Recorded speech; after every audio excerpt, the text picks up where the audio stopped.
अमित एक सफल बिजनेसमैन था जिसने अपने काम की वजह से देश भर में काफ़ी यात्रा की थी।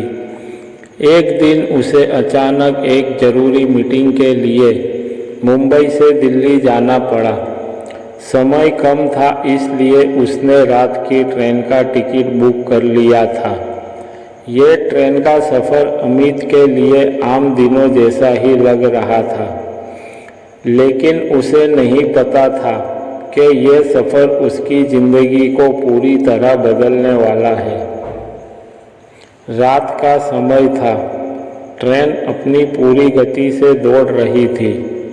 अमित अपने कंपार्टमेंट में अकेला था। उसने अपना लैपटॉप निकाला और काम में जुट गया। कुछ देर बाद ट्रेन एक छोटे से स्टेशन पर रुकी। तभी एक महिला ने अमित के कंपार्टमेंट में प्रवेश किया।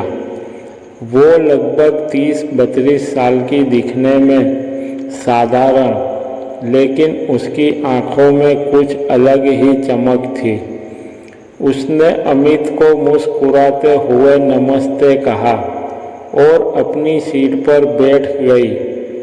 महिला का नाम निधि था।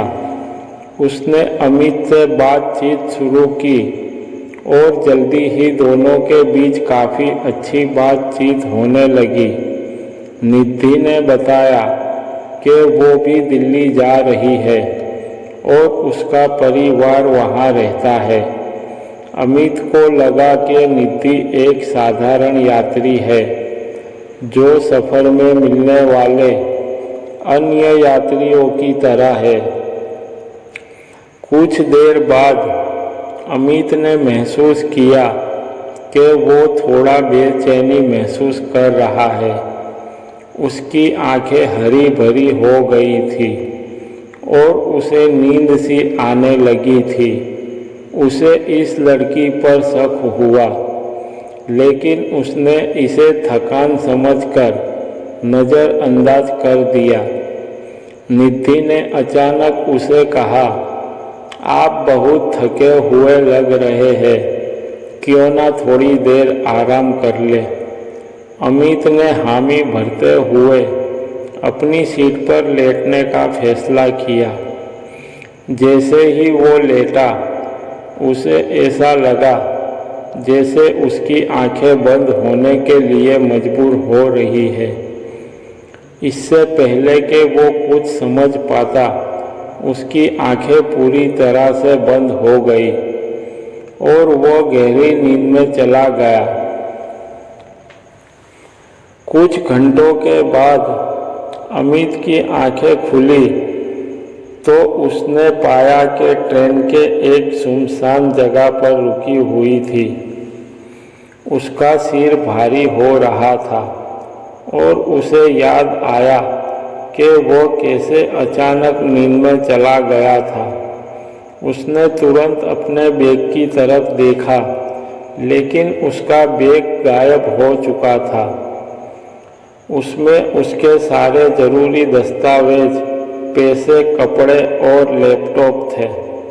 अमित ने तुरंत समझ लिया कि उसके साथ धोखा हुआ है। निधि, जो उसे मासूम सी दिख रही थी, दरअसल एक शातिर अपराधी थी। वो उसे नशीला पदार्थ देकर बेहोश कर चुकी थी और उसका सारा सामान चुरा चुकी थी। अमित ने इधर उधर देखा, लेकिन निधि कहाँ कहीं कोई अता पता नहीं था। उसने तुरंत ट्रेन के गार्ड को सारी घटना बताई। गार्ड ने ट्रेन के अन्य स्टाफ को सूचित किया और पुलिस को सूचना दी गई। पुलिस ने अमित से निधि के बारे में पूरी जानकारी ली और उसकी तलाश शुरू कर दी। अमित खुद को बहुत बेबस महसूस कर रहा था। उसने सोचा, मैं इतने बड़े शहरों में कारोबार करता हूँ, लेकिन आज एक महिला ने मुझे इस तरह बेवकूफ़ बना दिया। कुछ घंटों के बाद ट्रेन दिल्ली पहुंची। अमित ने दिल्ली पुलिस से संपर्क किया और उन्हें पूरी घटना बताई। पुलिस ने उसे भरोसा दिलाया कि वो निधि को जल्दी ही पकड़ लेंगे। अगले कुछ दिनों में पुलिस स्टेशन के सीसीटीवी फुटेज चेक किए और उन्हें निधि को पहचान लिया। निधि का असली नाम शालिनी था और वो एक शातिर अपराधी थी। उसने कई लोगों को इस तरह लूटा था और पुलिस को उसकी काफ़ी समय से तलाश थी। कुछ दिनों बाद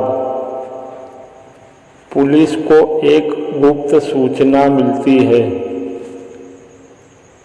शालिनी को एक गुप्त ठिकाने से गिरफ्तार कर लिया जाता है। उसके पास से अमित का सारा सामान भी बरामद हुआ। अमित ने राहत की सांस ली, लेकिन ये घटना उसकी जिंदगी का एक बड़ा सबक बन गई। उसने महसूस किया कि सफ़र में किसी पर भी बिना जाने समझे भरोसा करना कितना खतरनाक हो सकता है। उसने अपने दोस्तों और परिवार को भी इस घटना के बारे में बताया ताकि वो भी सतर्क रहे। शालिनी को अदालत में पेश किया गया, जहां उसे उसके अपराधों की सजा दी गई।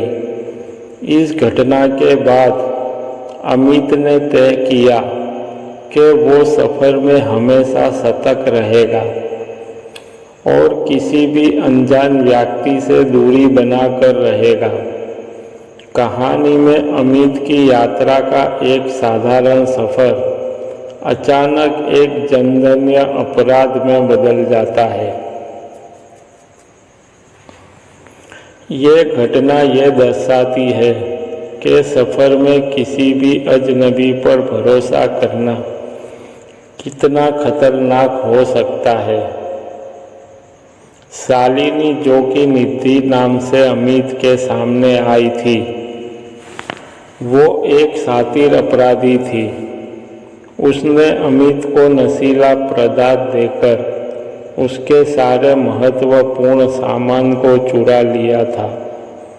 पुलिस की सतर्कता और शालिनी की पहचान के बाद अमित को राहत मिली, लेकिन इस घटना ने उसे सतर्क रहने का महत्वपूर्ण सबक सिखाया।